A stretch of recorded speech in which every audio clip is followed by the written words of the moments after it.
12 જાહેર ક્ષેત્રની બેંકો અને સ્ટેટ બેંક ઓફ ઇન્ડિયા મળીને સમગ્ર ભારતભરમાં 8 થી 10 લાખ બેંક કર્મચારીઓ આજે સ્ટ્રાઇક પર છે. ગુજરાતની વાત કરીએ તો લગભગ 5.5 થી 6,000 લોકો ગુજરાતમાંથી આજે સ્ટ્રાઇક પર છે.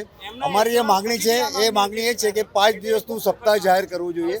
એના માટે છેલ્લું જ્યારે બાયપાર્ટાઇટ સેટલમેન્ટ થયું ત્યારે એમઓયુ સાઇન કરવામાં આવ્યું હતું United forum of bank unions અને આઈબીએ વચ્ચે કે આ 5 દિવસનું સપ્તાહ હોવું જોઈએ. એની સામે બેંક કર્મચારીઓ પોતાના કામના કલાકોમાં 40 મિનિટનો વધારો કરવા માટે પણ એગ્રી થયા છે. બેંકની ગવર્મેન્ટની કોઈ પણ સ્કીમ હોય એ બેંક કર્મચારીઓ થ્રુ ઇમ્પ્લિમેન્ટ કરવામાં આવે છે. નોટબંધીમાં પણ બેંક કર્મચારીઓ સારામાં સારું કામ કરેલું છે. દેશના પ્રધાનમંત્રીએ પણ એમને બિરદાવ્યા છે.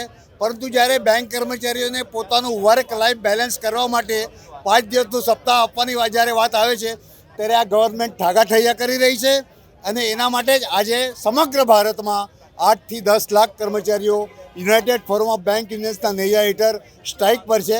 અને આ સ્ટ્રાઇક પછી જો આનું નિરાકરણ નહીં આવે તો United forum of bank unions દ્વારા વધારેમાં વધારે જલદ આંદોલનનો કાર્યક્રમ પણ આપવામાં આવશે.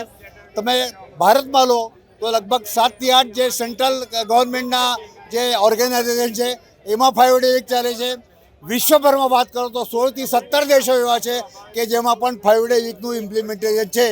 તો બેંક કર્મચારીઓ કે જે ભયંકર સ્ટ્રેસમાં કામ કરી રહ્યા છે, સ્ટાફની શોર્ટેજ છે, એવા સંજોગોમાં પોતાનું વર્ક લાઈફ બેલેન્સ કરવા માટે જ બેંક કર્મચારીઓ 5 દિવસનો સપ્તાહ માગી રહ્યા છે.